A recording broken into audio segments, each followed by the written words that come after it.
Cornejo. Muy buenas tardes. Un saludo aquí acompañado de los ministros y ministras que conforman el Consejo. Hoy estamos a 14 de abril y estamos a 30 días del inicio del estado de emergencia. Hace un mes tomamos la decisión dura, difícil, de acatar todos los peruanos una situación especial, extraordinaria, para combatir un mal que aqueja a todo el mundo. Una enfermedad que se presenta a través de un virus que es de fácil contagio y que rápidamente se ha trasladado de país a país, de continente a continente, llegando a cubrir prácticamente hoy a todo el planeta. Y el Perú tuvo la evidencia, el primer caso, el 6 de marzo. Y a los pocos días después de ello, tomamos una serie de medidas que hoy día en Consejo de Ministros hemos hecho un recuento de la cantidad de decisiones y normas que hemos tomado para enfrentar esta situación. Normas que siguen saliendo incluso hasta el día de hoy. Hoy hemos emitido ya el decreto legislativo publicado en el Peruano sobre las multas a las cuales se van a ser acreedores quienes incumplan una serie de disposiciones que hemos dado en este estado de emergencia. Es fundamental el apoyo de todos, el compromiso, la solidaridad, y por eso esta norma es sumamente importante para que este pequeño porcentaje de ciudadanos que pueden hacer peligrar el esfuerzo de toda la gran mayoría de peruanos y peruanas asuman también económicamente un cargo por no cumplir con el país. También hemos publicado hoy otro decreto supremo donde se dispone medidas concretas para poner mucho más énfasis a partir de ahora en el control y supervisión de este porcentaje importante de ciudadanos que tienen el virus, pero que por no requerir hospitalización están en sus viviendas. Y en sus viviendas pueden, si no son lo suficientemente responsables, pueden ser un factor de contagio de esta enfermedad. Queremos que como Estado hacer una vigilancia, una supervisión, estar con ellos como ciudadanos, atenderlos, asistirlos, cuidarlos, pero a la vez también controlar que no sean un efecto de contagio, ¿no? Y por eso, complementario a este decreto supremo de Te Cuido Perú, para este 85% de personas que tienen el virus pero que están en su domicilio, y ahí se establecen una serie de mecanismos de control y supervisión correspondiente.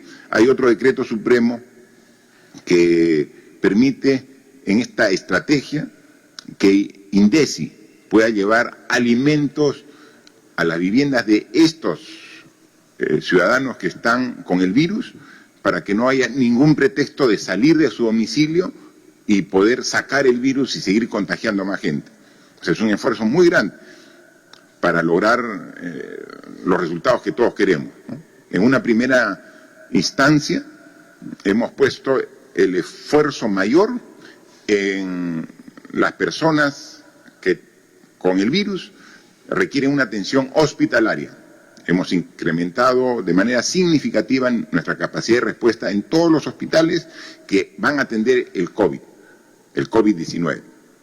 Pero si bien es el 15% de todos los que tienen estas características de infectados con el virus, los que requieren una mayor atención porque van a los hospitales y un porcentaje de ellos derivan por la gravedad de su caso en la unidad de cuidados intensivos, no menos importante es hacer el seguimiento del otro 85% que tiene el virus y que no requiere hospital, pero sí requiere de una actitud muy responsable para evitar que ese virus siga contagiando. Nosotros sabemos la responsabilidad que tienen estos ciudadanos, pero no está de más hacer un control, una supervisión de que eso se esté llevando a la práctica.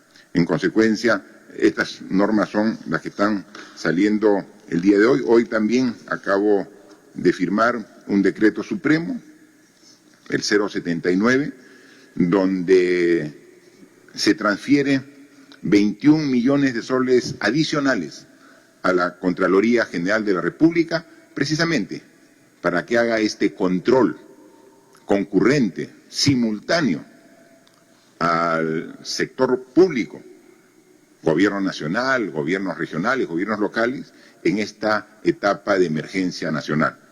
Ya le habíamos transferido 10 millones de soles, con estos 21 tiene 31 millones la Contraloría General de la República para que pueda desempeñar con la premura, la oportunidad y el profesionalismo necesario esta labor de supervisión y control simultáneo, que es sumamente importante.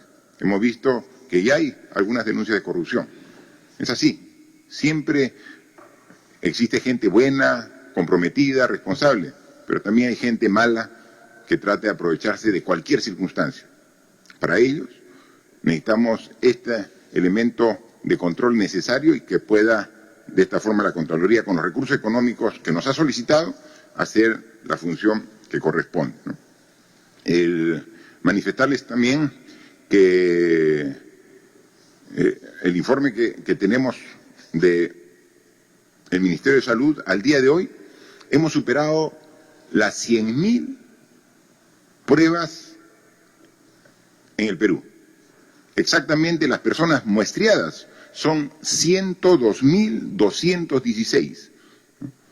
Hace 8 días estábamos por el orden de 20.000, ahora tenemos más de 102.000 personas muestreadas, de las cuales han dado un resultado negativo al COVID-19, 91.913, y positivo, 10.303 ciudadanos, ¿no? Más o menos es el 10% del total que hemos muestreado, el 10% está como tasa que sale con carácter de positivo. Están en hospitales requiriendo atención especial 914 pacientes y en unidad de cuidados intensivos 132 que requieren de ventilación mecánica, ¿no? En consecuencia, podemos ver por estas cifras lo que vimos ayer en los cuadros, que las cifras tanto de personas muestreadas positivas aumentan, como era lógico de esperar. Aquí lo resaltante es la cantidad de muestras. No hay ningún país, ninguno de Sudamérica, que haga tantas pruebas como el Perú. El Perú hace mucho más pruebas que incluso países que tienen mucho más población que la nuestra, que Colombia, que Argentina, que Brasil, que nos supera largamente en tamaño poblacional, tienen menor cantidad de personas muestreadas. Porque el esfuerzo que estamos haciendo es tener un mejor diagnóstico de cómo se mueve el contagio, para hacer un mayor control del mismo. Hacer menos muestras solamente puede generar una relativa tranquilidad por un pequeño número de contagiados, cuando queremos saber exactamente la cantidad real para tomar las mejores decisiones. Al respecto, decirle que cuando hemos dicho que queremos llegar a estabilizar en 12.000 pruebas por día, que eso es lo que dicen los especialistas que son las necesarias para nuestro país, el día de ayer se han hecho 15.000 pruebas. 15.000 pruebas y que nos han arrojado estos resultados. manifestarles que también han subido las personas que han fallecido. Tenemos a la fecha 230 defunciones desde que se ha iniciado esta enfermedad en el país.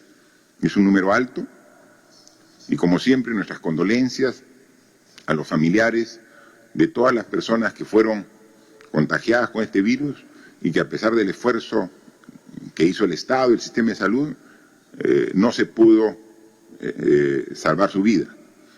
La letalidad, es decir, entre las 100.000 personas que se han muestreado y las 10.000 que han dado como positivo, tenemos que el 2.23% han fallecido. Vamos a seguir haciendo esfuerzos por tratar siempre de que esta curva de crecimiento de personas que fallecen sea la menor. A nivel mundial, el porcentaje de fallecidos respecto a los que han dado positivo está por el orden del 6%. Hay países desarrollados ellos, como Italia, España, donde el porcentaje de fallecidos es del 10%. Es decir, de cada 100 personas que se infectan, 10 llegan a fallecer. Nosotros tenemos una tasa de 2.23% y siempre el esfuerzo del sector salud y de todos es tratar de reducir. Para eso estamos haciendo tanto esfuerzo, ¿no? La vida es lo más importante. Nada más importante que la salud de todas las personas. Y el esfuerzo que estamos haciendo en este mes que estamos en estado de emergencia precisamente es para ello. Para reducir la cantidad no solamente de personas que resultan positivas, que se contagian, sino las que llegan al hospital, las que entran a cuidados intensivos y las que fatalmente terminan falleciendo. Entonces, estos son los datos que podemos dar sobre la situación actual. En este mes que hemos pasado todos los peruanos en esta experiencia tan especial, tan particular, única, ¿no? Realmente el mundo no ha vivido una situación como esta hace muchas décadas, y el Perú tampoco. Y entonces hay que hacer una evaluación, ¿no? Más o menos qué viene de aquí al futuro, dónde estamos, ¿no? Qué vamos logrando y qué esperamos lograr para salir finalmente de ello. Nosotros hacíamos un análisis aquí al interior, pero también compartíamos algunos análisis que se ha hecho en otras regiones, en otros países, que incluso que como comenzaron la enfermedad meses antes que nosotros, ya uno puede ir viendo cuál es la ruta que vamos a seguir. Y se puede identificar claramente que esta enfermedad tiene 3 etapas bien definidas. Podemos llamar etapas, podemos llamar fases, pero son 3, ¿no? Una es la que estamos viviendo, una es la que empezamos en el mes de marzo, cuando recibimos la noticia de que ya teníamos una persona en el Perú que había sido dada como positivo para el coronavirus, para el COVID-19. Ahí comenzó la primera etapa. Esta primera etapa no tiene plazos fijos establecidos, pero podemos ver que tiene un plazo aproximado de 3 meses. Esta etapa donde tenemos que hacer todos los peruanos, todos, las instituciones, los gremios, la sociedad civil, la población, la sociedad en su conjunto, hacer el esfuerzo de contener los efectos de esta enfermedad en cuanto al crecimiento de personas que se contagien. Esta primera etapa, más o menos, porque es algo dinámico que se va evaluando, tiene una duración de 3 meses, marzo, abril y mayo, ¿no? Que es la etapa de contención a la enfermedad, como también es la etapa donde ponemos todo nuestro mayor esfuerzo como país en prepararnos para atender a los que se contagien y agraven su situación. Pero también es el momento de tomar decisiones muy importantes para poder atender a las personas que, sin ser contagiadas, pero que por cumplir el estado de emergencia y las disposiciones que se dan, están viéndose afectadas. Entonces tenemos que dar una serie de medidas, tenemos que dar una serie de acciones para poder atender a todos. Esta primera etapa, como alguien lo ha dicho, es algo parecido como una hibernación, ¿no? Es decir, tenemos que todos como sociedad, como economía, mantenernos en un mínimo de funcionamiento. En esta etapa, el sistema de salud funciona al tope. O sea, todo el esfuerzo del sistema de salud trabaja intensamente para poder atender a los casos que requieren hospitalización, que se agravan, e incluso también atender simultáneamente a todas las necesidades como sistema de salud tienen adicionalmente al COVID. Porque en esta epidemia de este virus no dejan también de afectar otra cantidad importante de enfermedades que sufrimos todos los peruanos. Y entonces tenemos que atender a los pacientes COVID sin dejar de atender a todos los demás pacientes. Entonces, salud trabaja mucho más que lo que normalmente lo hacía en este estado de emergencia. Hay algunos sectores fundamentales para poder sobrevivir todo el sistema de la cadena productiva de alimentos, desde el campo, desde las fábricas, hasta los mercados, hasta las tiendas, para poder seguir abasteciendo de alimentos y que no haya desabastecimiento para la población. Eso siguen trabajando normal. Las farmacias, el sistema de bancos, el sistema financiero sigue trabajando. Pero todo lo demás prácticamente ha dejado de tener actividad. Es como una máquina que normalmente está encendida y con el motor acelerado, que se lo ha reducido al mínimo. Así estamos. Por eso se dice que es una etapa de hibernación en todas las actividades para concentrarnos en lo importante, la salud y la vida de las personas. Y para esa etapa también la economía está en hibernación.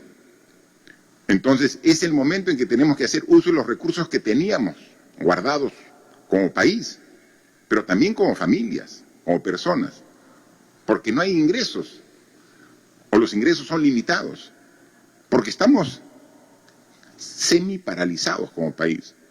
Y esto va a durar incluso después que termine el estado de emergencia el 26 de abril, porque todo el mes de mayo vamos a ir comenzando actividades, pero de manera gradual y paulatina, lento, para no generar el rebote de la enfermedad. Entonces, nosotros hemos visto que hay algunas curvas que están ya tendiendo a una baja en el porcentaje de crecimiento, que esperemos que eso se ratifique hasta el 26 de abril. Y a partir del 27, ¿todo normal? No. Comenzamos ahí a liberar gradualmente actividades, ¿no? Y actividades que puedan comenzar su actividad sin concentración masiva de personas. La concentración de personas va a tener que esperar, Pero sí hay muchas actividades que se pueden hacer manteniendo las disposiciones que hemos dado. Por eso esta es la primera fase, sumamente importante. Estamos justo a la mitad de la primera fase. Todavía tenemos esta etapa con el estado de emergencia y luego no es que se levantan todas las acciones, las restricciones, no, se van gradual y paulatinamente dando la posibilidad de incorporación de actividades, llamemos de carácter productivo, en todos sus aspectos. Y luego comenzamos la segunda fase, que es a partir del mes de junio, cuando ya salgamos y comience nuevamente a funcionar la sociedad, el aparato productivo, el país, en suma, tenemos que ir generando las condiciones para salir de un proceso de hibernación que hemos estado para recuperar al fines de año o primer trimestre del año 2021 y a un estado más o menos de normalidad. ¿Y por qué nos ponemos ese horizonte, no? Porque los expertos dicen que están trabajando intensamente en aspectos importantes, los científicos. Están trabajando una vacuna para el coronavirus, están trabajando los científicos tratamientos comprobados para la cura de esta enfermedad. Pero estos tratamientos no se hacen ni en 15 días, ni en un mes, ni en 3 meses. Los expertos dicen que con todo el esfuerzo que están poniendo, lo pueden hacer en un año. Lo bueno es que ya empezaron desde principios de año que esta enfermedad ya se hizo conocida. Entonces, a principios del año de 2021, seguramente ya se tendrá la vacuna y ya se tendrá también, en esa oportunidad, tratamientos que sean efectivos. Porque no sé si a ustedes, a mí todos los días me llegan curas para el COVID-19. Todos los días me llegan curas. Y seguramente con la mejor intención, desde curas a través de procedimientos caseros, como también a través de medicina que venden en las farmacias. Seguramente pueden dar algún tipo de mejora, seguramente, pero no están validadas, no están corroboradas todavía porque en la ciencia médica tienen que hacer una serie de controles y de verificaciones para decir esta funciona. Y dado el corto tiempo que está afectando esta enfermedad al mundo, todavía no hay una cura. Sí hay paliativos y eso los médicos con mucho criterio van aplicando en función de cada situación de los pacientes. Si están hospitalizados o entran a cuidados intensivos, hay diferentes tratamientos. Pero no es que esta es la cura, como ya hay otras enfermedades antiguas que han sido sumamente estudiadas, que uno sabe perfectamente cuál es el tratamiento. En esta no hay, pero están trabajando los científicos a nivel mundial en ese aspecto, y nosotros estamos contribuyendo. Hoy tuve una reunión con todo el equipo de profesionales que trabajan en este aspecto de investigación, que son los que hacen las evaluaciones de las pruebas moleculares, los que trabajan en el Instituto Nacional de Salud, ¿no? Y ellos me decían que como las crisis también son oportunidades, están haciendo desarrollo científico. Y por ejemplo, aquí en el Perú ya se determinó cuál es el genoma del COVID-19 de nuestro país. Que el primer caso, que se dio el 6 de marzo, se ha hecho un análisis y se ha determinado el genoma. Es decir, cuál es la característica del virus aquí en el Perú. Y ese genoma ya ha sido dado a conocer a la comunidad científica internacional para que en esta elaboración de la vacuna también consideren todas las posibles modificaciones que tiene en su presentación del virus en las diferentes partes del mundo. Y el caso específico del Perú ya hizo su contribución científica, ya ha dado cuál es el genoma, ¿no?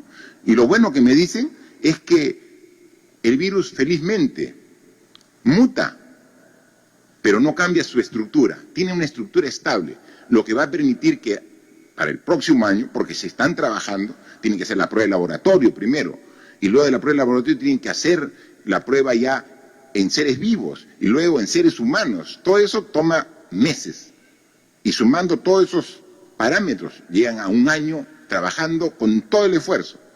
Ya hicimos la contribución. Nuestros científicos peruanos han determinado el genoma y lo han dado a conocer para que también sea parte del elemento a tomar en cuenta en esta elaboración de la vacuna, que la tendremos seguramente en el primer trimestre del próximo año 2021. Y esa es la tercera etapa, ¿no? O sea, estamos viviendo la primera etapa o primera fase de esta enfermedad y que vamos a seguir llevando abril y mayo. La tercera etapa, o sea, me salteo la segunda porque en esa quiero referirme, la tercera etapa es la que empieza el primer trimestre del 2021.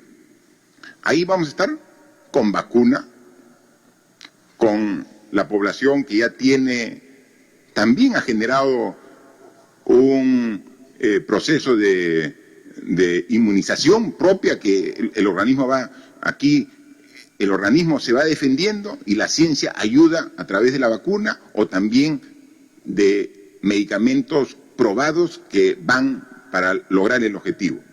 Y entonces el próximo año va a ser de mucha intensidad, pero también va a ser de cambios estructurales, la tercera fase. O sea, tenemos que aprender la lección. O sea, tenemos que ver todo lo que hemos sufrido en estas circunstancias por no estar preparados como país. Requerimos hacer cambios estructurales profundos. O sea, no es posible que para hacer ahora el apoyo a las familias vulnerables tengamos problemas que muy poco porcentaje de precisamente estas familias vulnerables no estén incluidas en el sistema financiero. O sea, no tengan una cuenta en el sistema financiero, no tengan DNI electrónico. Estamos en el siglo XXI y no tenemos ese tipo de herramientas de un mundo moderno. Hemos dicho, cada crisis es una oportunidad de mejora y tenemos que aprovecharla. He dado las indicaciones. En este proceso de atención de este bono económico que estamos dando, tenemos que hacer inclusión financiera. Tenemos que todos tener DNI electrónico. Qué fácil sería dar esas transferencias económicas que como Estado tenemos la obligación de dar a las personas vulnerables con los recursos del país. Qué fácil si tendríamos solamente un depósito en cuenta. No, tenemos que hacer transferencia y miles, cientos de miles de familias tienen que ir con un miembro, con su DNI, a hacer las colas que hemos visto en los bancos en las diferentes ciudades del Perú. Eso tenemos que estar preparados para que, no solamente en caso de una enfermedad posterior, sino para tener un mejor acceso. No puede ser que estemos viendo padrones que no estén actualizados, y que hay errores, y que lo estamos corrigiendo, pero estamos atendiendo. Entonces, esta tercera fase, que empieza en el primer trimestre de 2021, tiene que ser con un enfoque diferente como país, pensando en lo que realmente es necesario, la salud, la educación. Esos deben ser los pilares del Perú del bicentenario al 2021.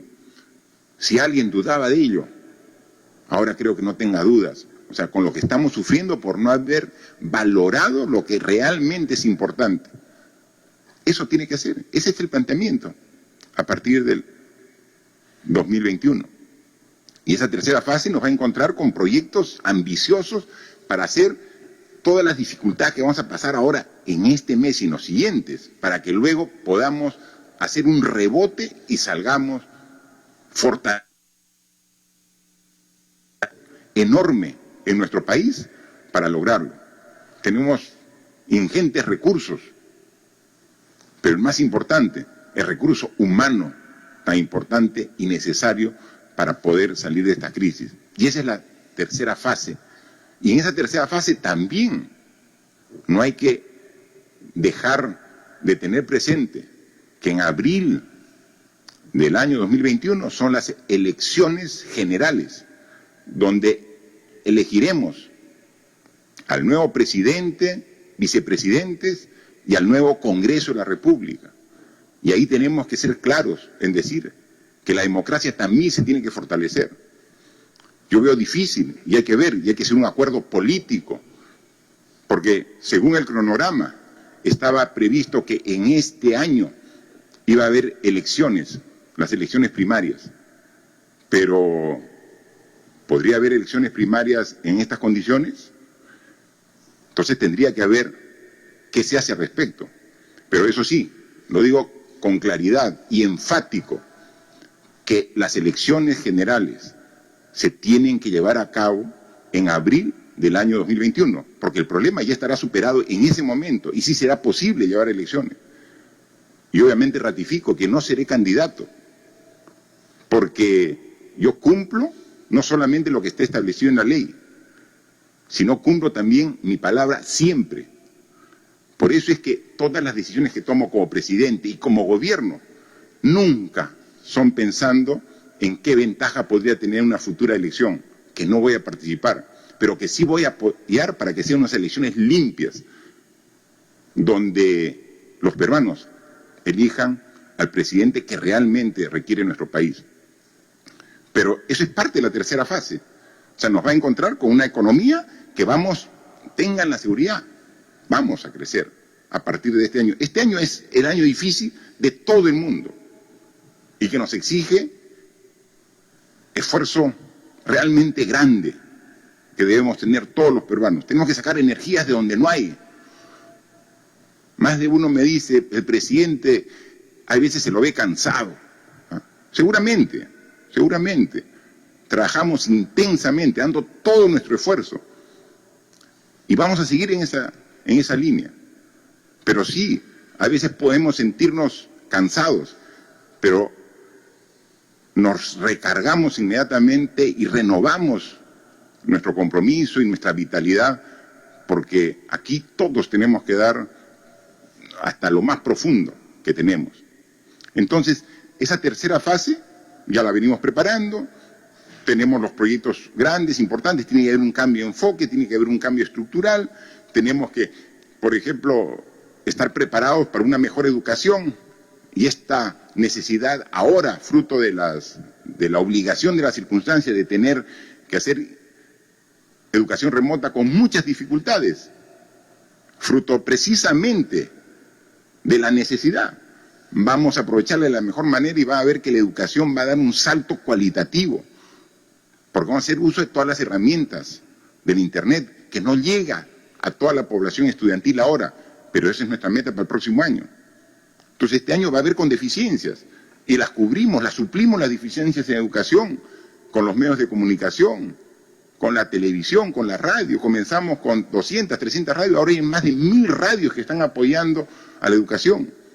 Se dan cuenta que cuando hay reales necesidades, sacamos recursos de donde sea para poder atender ellas. Entonces, estamos en la primera fase. Está claro que a partir del primer trimestre de 2021 viene una fase que nos proyecta ya al bicentenario como un país fortalecido, aprendiendo de su experiencia para ser un mejor país. Y solamente vamos a ser mejores países en la medida que seamos mejores ciudadanos. Entonces, ¿de qué nos hemos dado cuenta en esta oportunidad? De que los valores que ha cultivado en general la mayoría de la población, del individualismo, del egoísmo, en pensar solo para uno, mira, nos lleva a una tremenda fragilidad.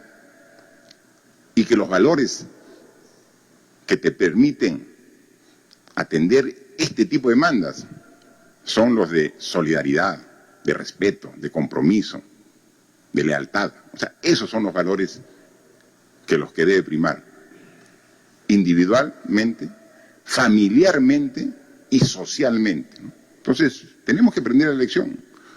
No esperemos que venga otro COVID-20 a futuro para entenderlo. Yo creo que hemos aprendido y estamos aprendiendo así, a costo de un tremendo impacto que sufrimos todos. Y entonces, ¿qué va a ser la segunda etapa? La segunda fase, que quizás va a ser la más compleja, porque va a exigir el apoyo de todos, la búsqueda de consensos, porque vamos a salir después de llegar a dominar, si se quiere, la enfermedad para que no tome picos insospechados. Pero ahí queremos nuevamente echar a caminar al país. Y no va a empezar a caminar en las condiciones previas. Todos tenemos que ceder algo. Todos tenemos que ceder algo. Si no aprendemos la lección y queremos que todo empiece manteniendo nuestros privilegios que teníamos, no vamos a poder llegar de buena manera a la tercera etapa. Necesitamos diálogo, conversación entre todos, diálogo político, diálogo económico, diálogo empresarial laboral. Todos tenemos que dialogar, tenemos que sacar nuestro mayor esfuerzo de diálogo, de entendimiento, porque es una etapa difícil, para poquito a poquito comenzar a echar andar este gran país que tenemos. Y para la búsqueda del consenso, en algunos momentos, cuando se vea que alguien se quiere aprovechar de su condición, ahí está el Estado para poner límites en esta búsqueda de consenso. Todos tenemos que poner nuestra parte. Creo que hemos dado ejemplos como gobierno que estamos haciendo innumerables esfuerzos para lograr salir de esta situación. Los trabajadores también están haciendo lo propio. Y las empresas también tienen que colaborar, pero de una manera significativa. Todos. Este país tiene futuro, tiene viabilidad. Podemos pasar estas 3 etapas, pero si todos colaboran. Nadie puede quedarse viendo desde el balcón lo que sucede. Todos tenemos que contribuir. Y estamos tomando medidas. Hoy día hemos visto la cantidad de medidas y le hemos pedido a la ministra, uy, quiero un estatus, ¿cómo va? Nosotros ya hemos dado un bono de 760 soles para 3,5 millones de familias, las que más requieren. 3,5 millones de familias, 760 soles. Pero claro, lo hemos dado en 2 partes de 380 a 380. La primera parte ya lo ha recibido 2,5 millones de familias. Es decir, todavía falta 1 millón que ya está aprobado y que tenemos que dar. Esperemos que en esta semana se termine y podemos llegar en esta semana a las 3,5 millones de familias con los 380 soles e inmediatamente, ya con esta experiencia, hacerlo más rápido la segunda entrega de 380 soles, ¿no? Pero ya tenemos 2,5 millones por lo menos. Si consideramos que cada familia tiene 4 miembros, ya hemos asistido a 10 millones de peruanos. Dimos un fondo de apoyo empresarial, 300 millones para las pequeñas microempresas.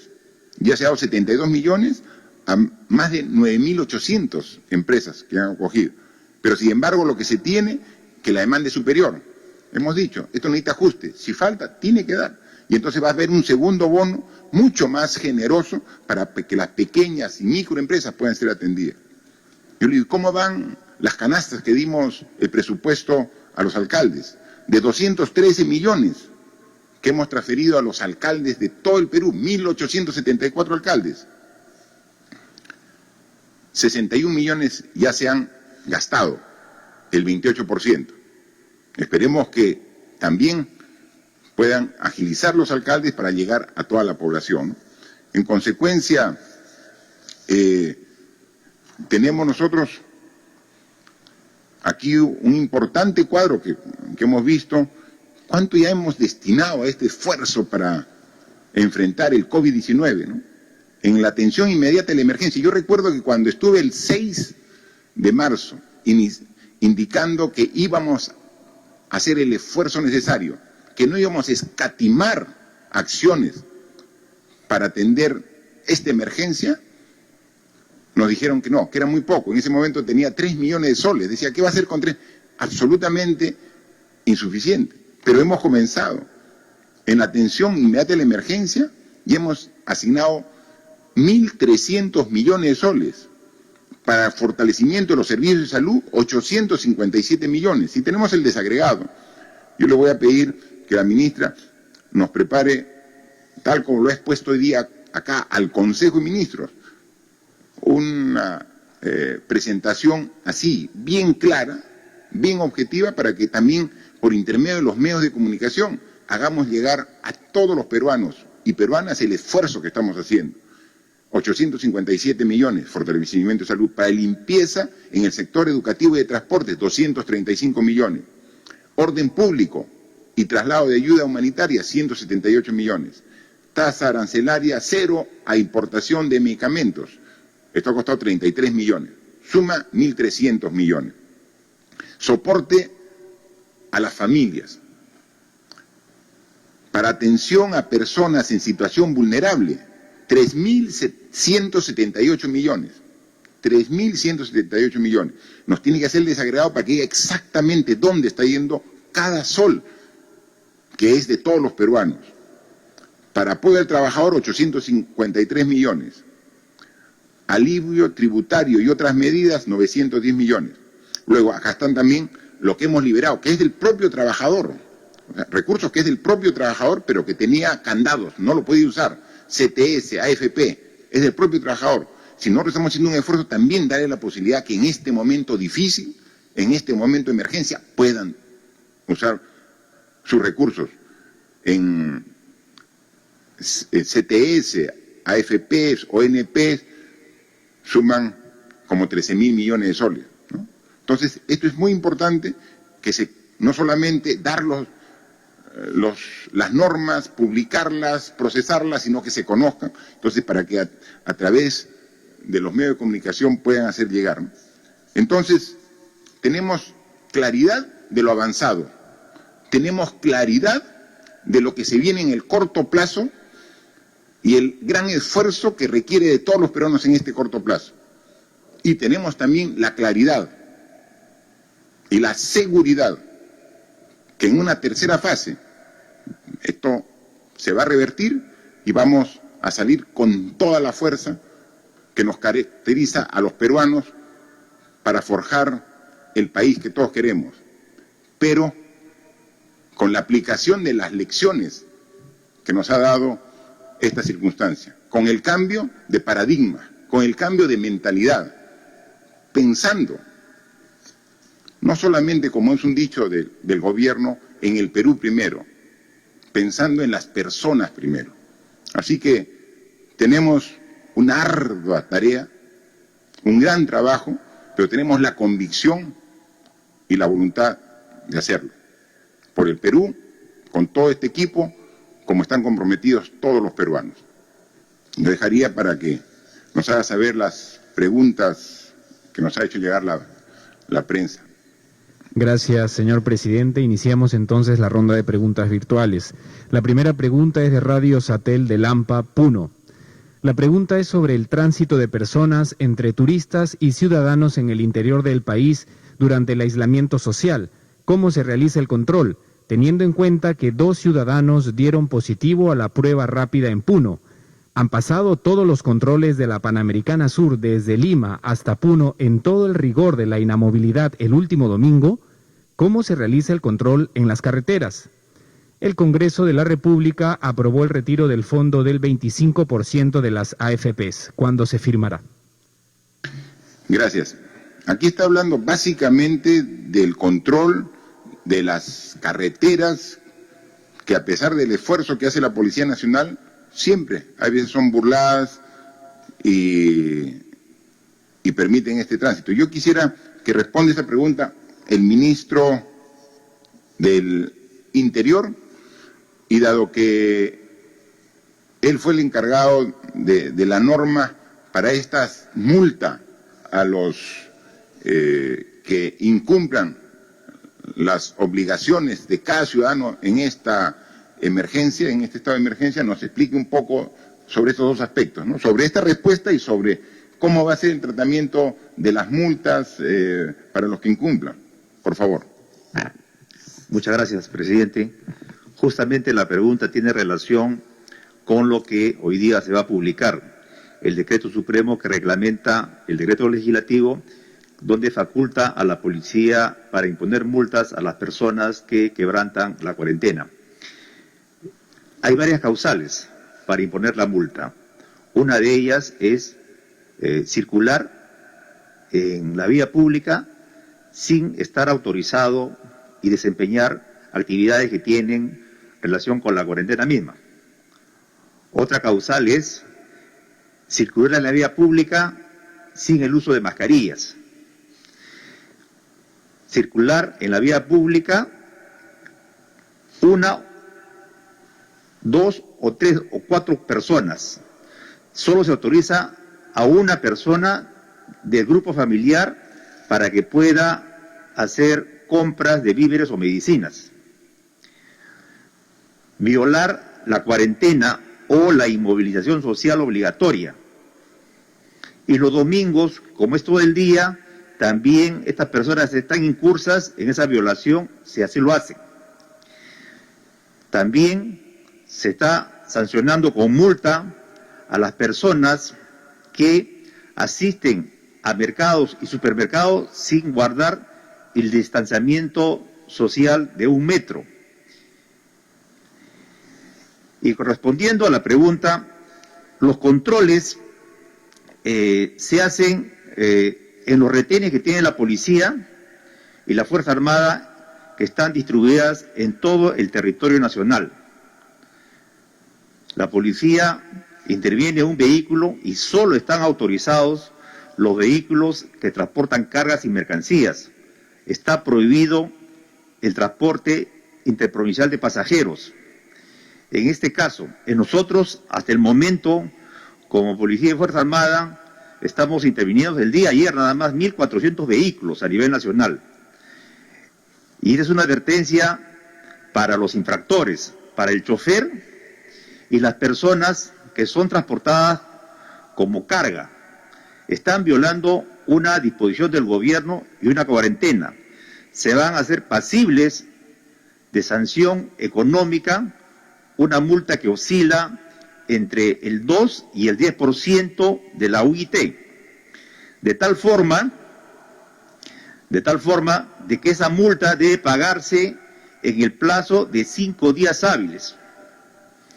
Si no lo hacen, se va a aplicar el mismo procedimiento que se tiene cuando se impone una papeleta por infringir las normas de tránsito.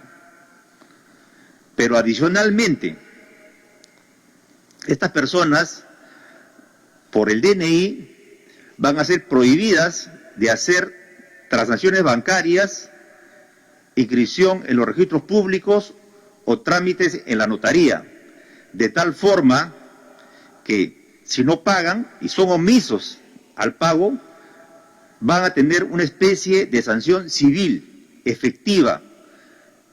Por esta razón, presidente, están notificados todos los ciudadanos y ciudadanas del Perú que infringen la cuarentena en forma aleve, de tal forma de que si bien hay una sanción penal que está contemplada en el Código Penal, porque están violando una disposición sanitaria del gobierno para evitar la propagación de la epidemia, adicionalmente hay una sanción económica que va a ser efectiva de inmediato.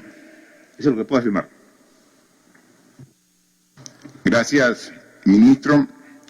Aprovechando esta pregunta, hay que también reconocer de que hay un número importante de ciudadanos que han pasado este estado de emergencia que ya tiene 30 días fuera de su lugar de origen, que por motivos laborales, por motivos familiares, por motivos de educación, estaban fuera de su ciudad, fuera de su provincia, fuera de su región, cuando se dio hace 30 días el estado de emergencia.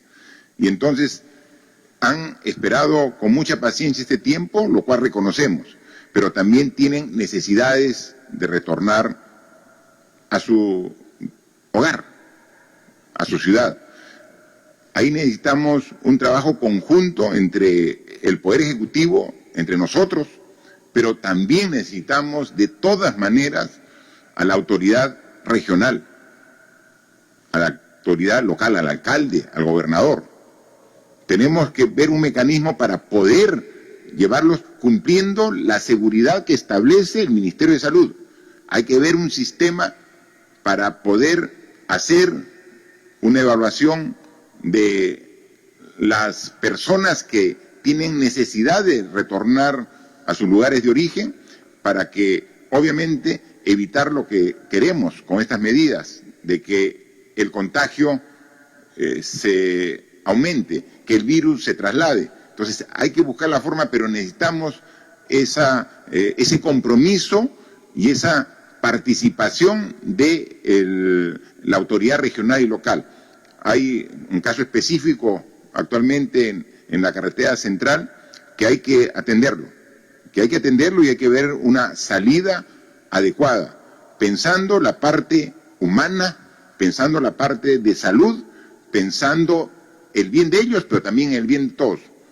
Conversando y buscando las soluciones, siempre vamos a encontrar el consenso necesario. Así que hay que ver eso, pero desde aquí invoco y hago un llamado a las autoridades regionales y locales para los casos que se han dado y que ya están expuestos, podamos atenderlo en los próximos días.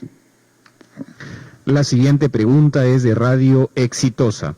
La pregunta es: ¿en las medidas económicas se ha pensado en suspender el pago o condonar las deudas tributarias de empresas y personas naturales? ¿Se ha pensado en alguna medida a favor de las familias que pagan alquileres y que podrían ser desalojados por no tener dinero para cumplir con el pago mensual? Por favor, ministra de Economía, si puede responder esa pregunta. Gracias, presidente. Nosotros en la parte tributaria ya hemos dado una serie de medidas y hemos solicitado además facultades delegadas para poder normar otras medidas. Respecto a las medidas que ya hemos tomado, que tiene que ver con la prórroga de la declaración anual del impuesto a la renta, impuesto a las transacciones financieras para personas naturales y para empresas con ingresos hasta 21 millones, así como la prórroga de la declaración mensual de impuestos de febrero, marzo y abril. La cuantificación de estas medidas es 9.854 millones.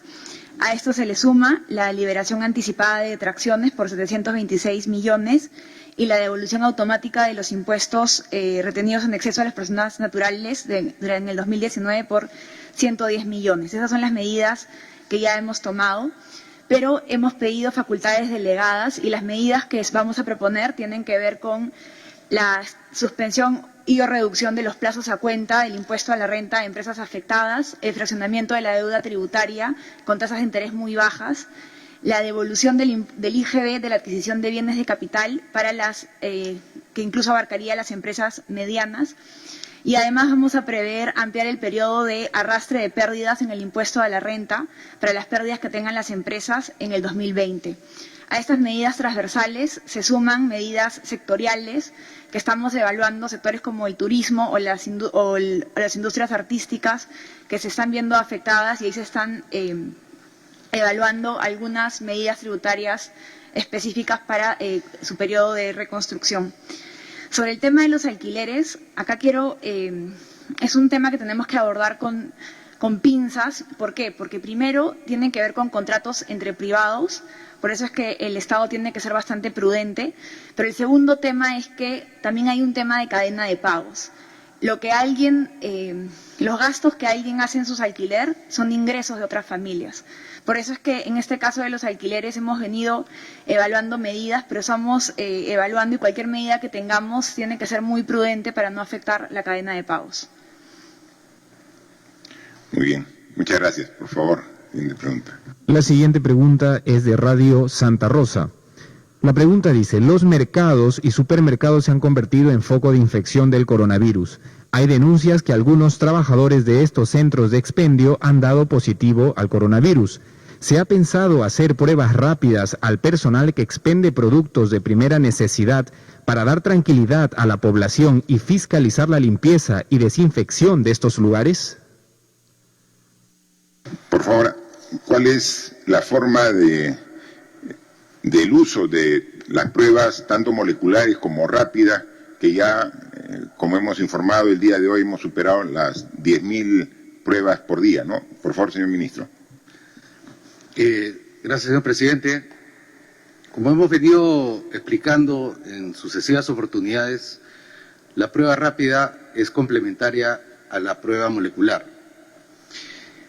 Sin embargo, la epidemia, por la violencia con que se produce, la rapidez con la que se disemina en poblaciones, ha hecho que nosotros tengamos que evaluar el uso de la prueba rápida en estas condiciones inusuales.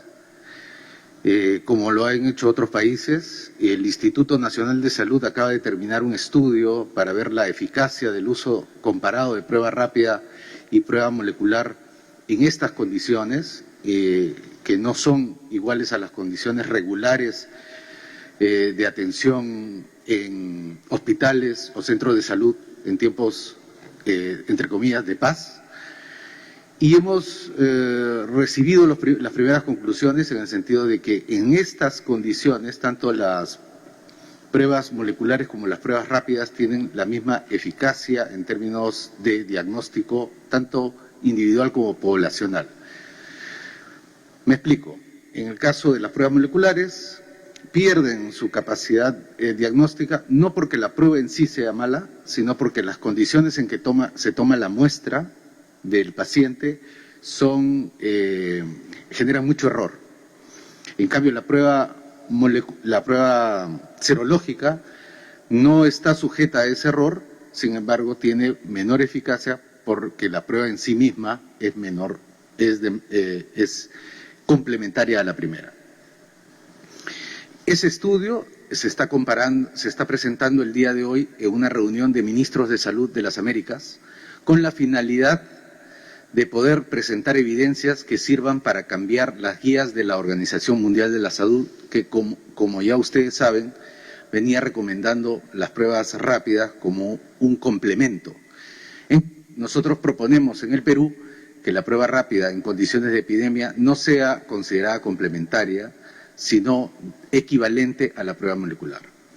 Para ir a la parte específica del uso en condiciones de mercado o de expendio de alimentos u otros, también se está haciendo pruebas piloto. Tenemos que adecuar nuestras normas a las nuevas condiciones de vida que estamos teniendo y que vamos a tener por mucho tiempo.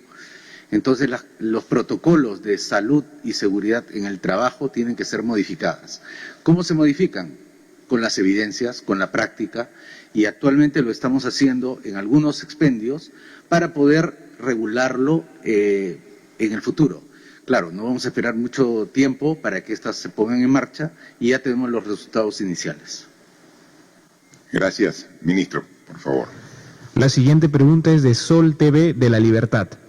La pregunta es sobre el incremento de casos positivos de COVID en el norte del Perú, que es evidente. Los contagiados ya llegan a los 200 y los fallecidos a los 90. ¿Se tiene alguna estrategia diferenciada para evitar su expansión? Además, el Estado, a través de sus diferentes ministerios y organismos, les ha quedado debiendo a los proveedores. ¿Qué mecanismos utilizará para cumplir sus obligaciones y no afectar la cadena de pagos de estas empresas? Bien, bueno, ya el ministro ha explicado cuál es la forma y estrategia del uso de las pruebas para poder identificar dónde están los casos positivos, ¿no? Efectivamente, en el norte ha habido un incremento significativo en comparación con otras regiones de casos positivos y está poniendo toda su atención el Ministerio de Salud, no solamente con las pruebas, sino también aumentando la capacidad de respuesta, ¿no? Entonces, en función de cómo va el avance de esta enfermedad en la curva de ascenso de personas contagiadas, se va también ajustando la capacidad de respuesta, ¿no? Así que va a seguir trabajando. Hay un comando de operaciones nacional liderado por la doctora Pilar Macetti, y este comando en cada región tiene su comando regional, ¿no? Y entonces hay la articulación perfecta. Otra de las lecciones que aprendemos de esta difícil situación es que la salud tiene que ser con un enfoque integral. No es que esto lo hace salud, esto lo hace el MINSA, esto va a un privado. O sea, cuando cada quien trabaja de manera independiente como islas, no hay la respuesta adecuada. Este comando de operaciones está integrado por un representante del MINSA, de salud, de las Fuerzas Armadas, de la policía, de las clínicas privadas, todos articulando la respuesta de una manera objetiva en función de las necesidades. Así que lo propio se está haciendo en cada una de las regiones del país. Y sobre el tema de los pagos pendientes que tienen los ministerios a proveedores, justo es uno de los temas que hemos tratado el día de hoy. O sea, nosotros tenemos que dar el ejemplo como Estado en honrar nuestras obligaciones. Si teníamos deudas de diferente índole que estén obviamente justificadas y con los trámites correspondientes. Vamos a honrarlas todas y cada uno de nosotros en cada uno de los ministerios. Y existe también algún tipo de deudas que tienen los municipios y gobiernos regionales. También les hemos pedido para que también los honren con su propio presupuesto y que si se fuera el caso de que alguna deuda no tienen el presupuesto correspondiente, el Ministerio de Economía y Finanzas tiene toda la predisposición de asignar los recursos para que pueda pagar. El Estado en este momento tiene que cumplir con todas sus deudas porque es parte de la estrategia para poder mantener la economía del país en un momento tan difícil como la que estamos. Gracias, señor presidente. Para culminar esta ronda tenemos la pregunta de la Asociación de Prensa Extranjera en el Perú, APEP. La pregunta dice: Presidente Vizcarra, los principales sindicatos en Perú han criticado el decreto que autoriza a las empresas suspender la relación laboral y con ello hacer uso de los ahorros de los propios trabajadores, como de las AFP y las CTS, para sustituir sus remuneraciones. Los sindicatos dicen que no se ha tocado el interés de las empresas privadas. ¿Cuál va a ser el aporte o compromiso de las empresas para esta emergencia? ¿Y hay alguna alternativa para millones de personas con trabajos informales que han perdido su fuente de ingreso? Gran parte de la producción alimentaria en Perú proviene de la agricultura pequeña y familiar, que actualmente solo está produciendo para el autoconsumo, lo cual podría generar en algún momento problemas de abastecimiento en los mercados. ¿Cómo el gobierno está enfrentando esta situación teniendo en cuenta que por el tema del coronavirus se ha reducido la importación de alimentos? Bien, son dos preguntas de la Asociación de Prensa Extranjera. La primera le vamos a pedir a la ministra de Trabajo que la responda. Es sobre la norma que hoy día ha sido publicada sobre algunos aspectos laborales. Y la segunda, sobre la agricultura familiar y la pequeña agricultura, la responderá el ministro de Agricultura, ¿no? Por favor, ministra de Trabajo. Gracias, señor presidente. Efectivamente, el día de hoy fue publicado el decreto de urgencia 038. Es una medida que contempla opciones para encarar esta crisis, privilegiando el acuerdo entre empresarios y trabajadores, aspecto que el sector trabajo se va a encargar de verificar, porque hemos dicho en más de una ocasión que el abuso no será permitido. Con relación a la suspensión perfecta de labores, tiene dos componentes que creo que es importante resaltar. El primero de ellos, como bien dice la pregunta, apela a los ahorros privados de nuestros trabajadores para una circunstancia muy excepcional y de crisis que todos sabemos, pero también ha pensado y se ha considerado un criterio de equidad, en el sentido de proveer a los trabajadores de la microempresa que no tienen esa capacidad de ahorro una prestación económica de emergencia para poder mitigar los efectos de una eventual suspensión perfecta de labores. Tenemos la disposición, señor presidente, de mantener el diálogo abierto con los sindicatos, como siempre se ha planteado, no solo a nivel del Ministerio, sino también con el propio liderazgo del presidente del Consejo de Ministros y suyo en varias de las ocasiones. Y esa oportunidad, y apelando a la segunda etapa a la que usted hacía referencia hace unos minutos, hay una oportunidad valiosísima para el diálogo y tenemos que encontrarnos en ese esfuerzo para encarar y salir adelante como país. Gracias. Sí, y complementando lo que manifiesta nuestra ministra de Trabajo, es lo que me refería a la segunda etapa de salir de esta enfermedad. La primera etapa está claramente, está la contención al contagio, la respuesta a través de hospitales, a través de unidades de cuidados intensivos, o sea, todo está claro. Y cómo hacemos un esfuerzo todos los peruanos para estarnos lo más quietos posible en nuestras viviendas para evitar que el virus se mueva y se contagie, ¿no? Pero luego vamos a pasar a la segunda etapa, donde vamos a comenzar gradualmente a mover nuevamente al país. Y entonces ahí tenemos varios tipos de empresas. Hay empresas como por ejemplo las empresas de todo el sistema de abastecimiento de alimentos. Ellas van a seguir trabajando sin ningún problema. O sea, no tienen absolutamente una justificación para retirar a un trabajador, porque están trabajando. las farmacias, los grifos, hay una serie de actividades que tienen trabajo normal. Obviamente seremos vigilantes de que cumplan todas ellas. Hay algunas otras empresas que van a tener un proceso para nuevamente retomar su actividad. Por ejemplo, empresas de construcción. ¿Se va a permitir la construcción a partir de los próximos meses?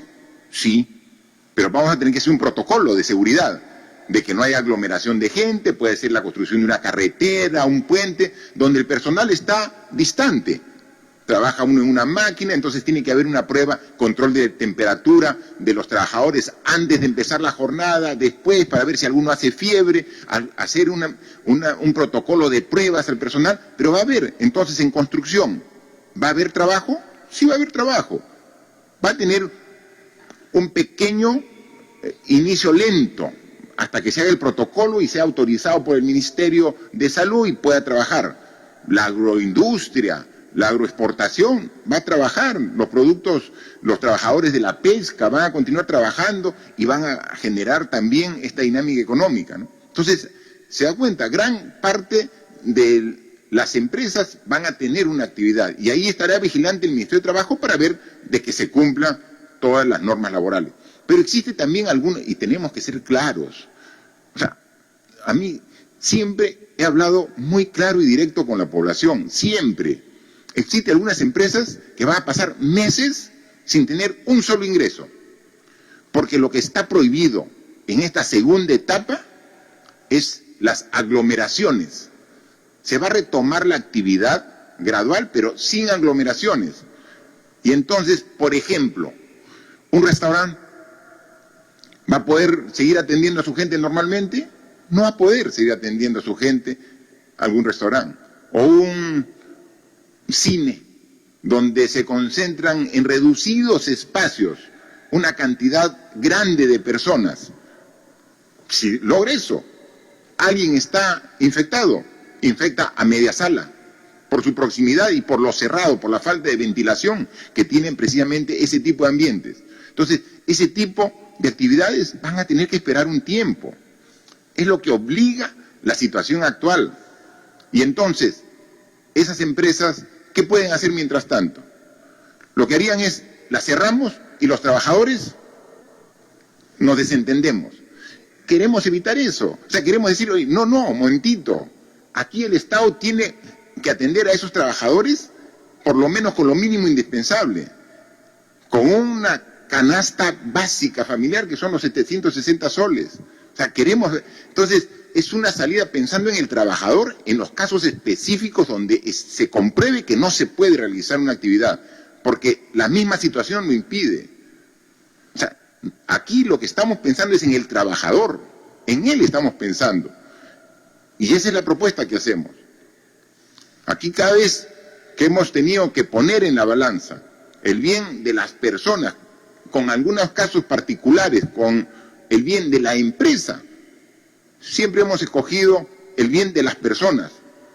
Recuerden ustedes que en este gobierno nosotros no hemos promovido la ley de alimentación saludable, que tenía una resistencia grande de las empresas que producían alimentos porque no querían que pongamos los octógonos para orientar, educar a la población, y dijimos no, pensamos en las personas y la empresa se tiene que adecuar por la salud de las personas.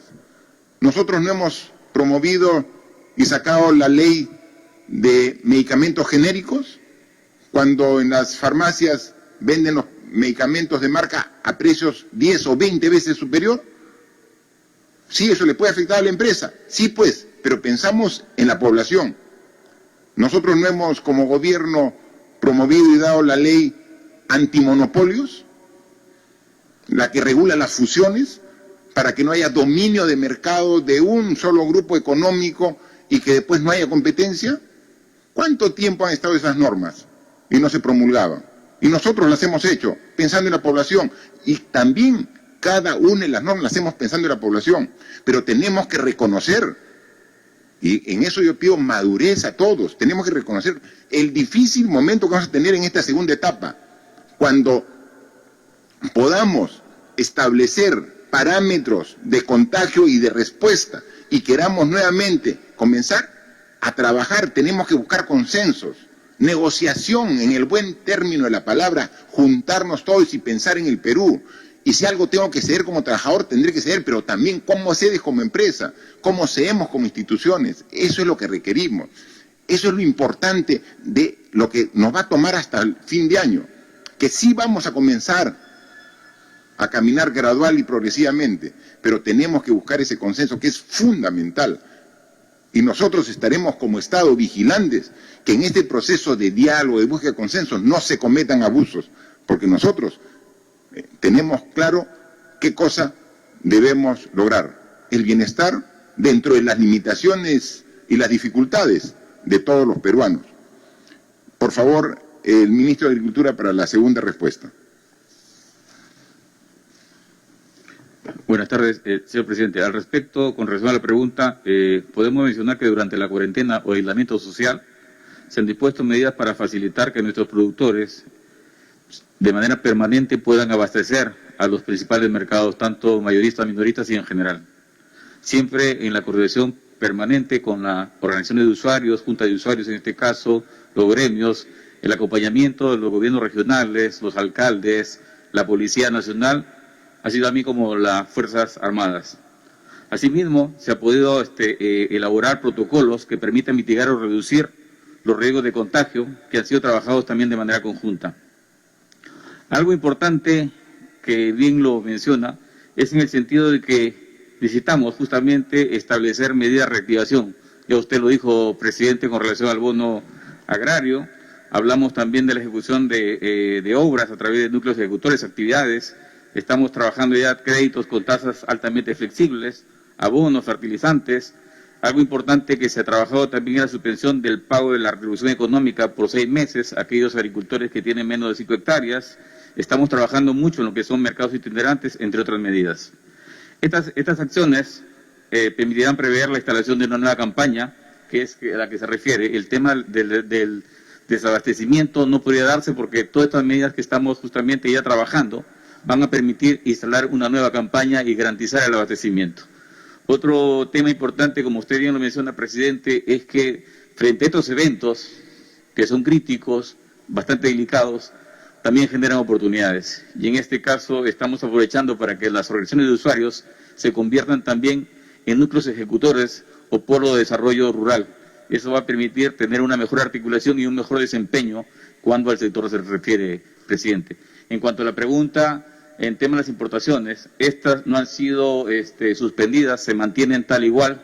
El último reporte que tenemos es estas importaciones. Si nos vamos al tema de los perecibles, siguen ingresando, no ha habido impedimento alguno. De acuerdo a la norma, se permite el tránsito de mercancías e insumos.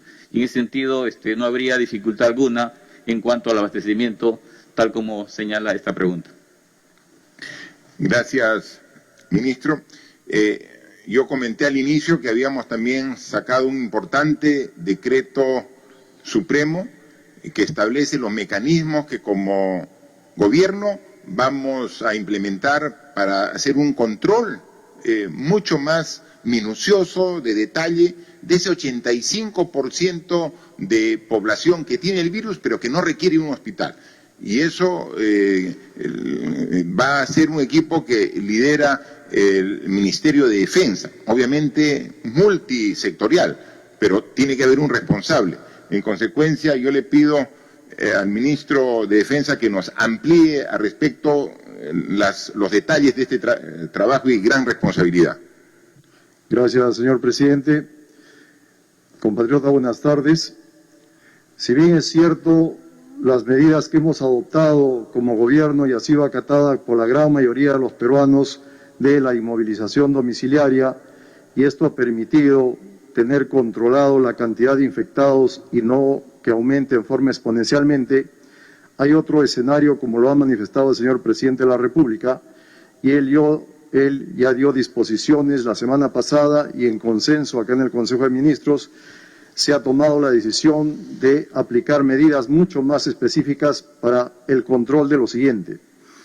Hay un escenario que son los que son infectados y que tienen síntomas leves. Estos, la mayor parte, está siendo atendido en la Villa Panamericana, pero sin embargo hay otros que tienen las condiciones de estar en su casa y está en su casa.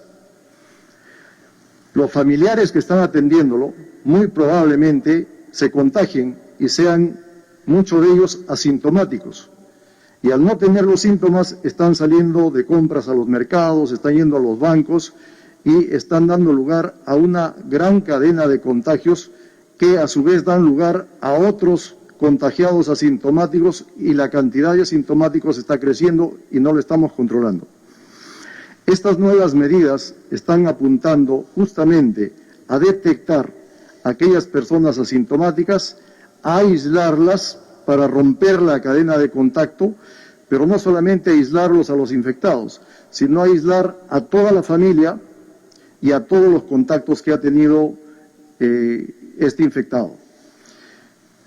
Una vez detectado el infectado, una vez que se le ha aislado, ya sea en su domicilio o en la Villa Panamericana o en otros lugares que sean necesarios, va a haber un equipo de seguimiento y de soporte clínico, es decir, para hacer seguimiento no solamente al infectado, sino a la familia para ver su evolución. Y también va a haber un equipo de apoyo de aquellas familias que requieran alimentos, como van a ser inmovilizados por 15 días, se le proporcione los alimentos que son requeridos. Para ello se ha estructurado un grupo de trabajo que se ha denominado Te Cuido Perú, que es un grupo de trabajo bastante complejo, multisectorial, porque agrupa a muchas entidades del Estado, entre ellas al Ministerio de Salud, a E-Salud, a la Presidencia del Consejo de Ministros, al Gobierno Digital, al Instituto Nacional de Defensa Civil, al Ministerio de Desarrollo e Inclusión Social, al Ministerio de Transportes, a nuestra Policía Nacional, y todo este trabajo es coordinado por las Fuerzas Armadas. Esta plataforma de trabajo tiene 6 elementos. El primer elemento es una plataforma digital que está indudablemente concentrando a todos los centros informáticos de salud, de las DIRIS y de los diferentes sectores que están llevando la información del coronavirus. Y que esta plataforma digital va a tener como trabajo la geolocalización de los afectados y de sus contactos. Luego tenemos un equipo de detección, que es el equipo que toma las muestras, que se ha centralizado también a todos los elementos de respuesta rápida que toman las muestras, para que hagan el muestreo y detecten a los infectados. Una vez detectado, hay un equipo de aislamiento, que lo aísla al detectado o en su casa, o en la Vía Panamericana o en otros lugares que vamos a implementar, pero también inmoviliza a la familia y también inmoviliza a los contactos. Y luego hay un equipo de seguimiento clínico y psicológico que le va prestando apoyo durante esta inmovilización que va a tener un plazo de 15 días. Y además entra a jugar el equipo de abastecimiento de alimentos que le va dando el apoyo de alimentos a todas las personas inmovilizadas. También hay un equipo de seguridad y de vigilancia que garantice que los inmovilizados no salgan de sus domicilios y cumplan con esta restricción que se tiene. Esto lo va a hacer la Fuerza Armada, la Policía Nacional, en coordinación también con las municipalidades, el Serenazgo y varios voluntarios que van a hacer el seguimiento telefónico de las personas que están afectadas y de sus familiares. Esta plataforma es indudablemente bastante compleja, pero que se está implementando para focalizar en la detección de aquellas personas que son asintomáticas, el aislamiento y el soporte a sus familias durante este aislamiento. Esta plataforma se va a replicar en las regiones. El día de ayer ya se inició en una localidad un plan piloto, el día de hoy se está reajustando las actividades que estamos haciendo y el día de mañana comenzamos a replicar en las regiones. Este es uno de los aspectos más importantes que el gobierno está tomando para focalizar al virus, para aislar el virus y para romper la cadena de contagios. Esto complementado con el aislamiento domiciliario obligatorio que tenemos va a permitir cortar la cadena de contagios y evitar que se incrementen los infectados y todos los otros resultados nefastos que podríamos tener. Eso es todo, señor presidente. Gracias, ministro. Esta es una tarea sumamente importante que tenemos que controlar. Así como ese 15% que va al hospital merece una atención especial y hay todo un equipo ya multisectorial, salud con todas las instituciones que dependen de este sector, viendo este 15%, a este 85%, hay otro equipo que también va a estar con ellos hasta lograr que se controle este contagio permanente, ¿no? Y entonces es lo que buscamos. Si nosotros con el orden, con una estrategia adecuada, hacemos el esfuerzo, pero adicionalmente tenemos cada vez más una mejor respuesta de la población a través de su actitud responsable. Pero hay que ayudarlos también, porque a veces puede tener la mejor voluntad el poblador, el ciudadano, ¿no? Pero si hay un mercado todo desordenado, por más voluntad, entonces ahí tenemos que articular mejor con el alcalde de la jurisdicción donde está ese mercado para ordenarlo, para ver, este es el ingreso, por acá es la salida. Entonces hay medidas que podemos mejorar. Entonces, porque si le decimos al ciudadano, respeta la distancia de 1 metro, no te aglomeres, pero no le damos las condiciones. Si tenemos, por ejemplo, pasadizos estrechos, entonces, ¿dónde va a mantener el respaldo? Entonces, tenemos que hacer esas modificaciones. Entonces, esto es una responsabilidad municipal, pero hagámoslo juntos. O sea, no, en nada podemos lavarnos las manos. Lavarse las manos solamente para cuidarse del coronavirus, con bastante agua y con jabón, pero para la responsabilidad, asumir responsabilidades. Le hemos dicho al ministro de Agricultura que converse con los alcaldes para mejorar los mercados. Sí, pues, es un problema no de ahora, quizás de siempre. Ya pues, las crisis no son también oportunidades, hagámoslo, asumamos el reto. Y si hay que invertir, invirtamos en los mercados para que tengan los anchos de los pasadizos, la distancia entre los puestos, un orden de entrada, de salida, y entonces vamos a evitar esa aglomeración que vemos día a día y que son los focos de contagio del virus. Hay mucho trabajo y hay que irlo haciendo y salen nuevos problemas y hay que irlos atendiendo. Y hay veces, por no referirnos, no significa que no lo tengamos pendiente. Hoy día ha sido parte del debate.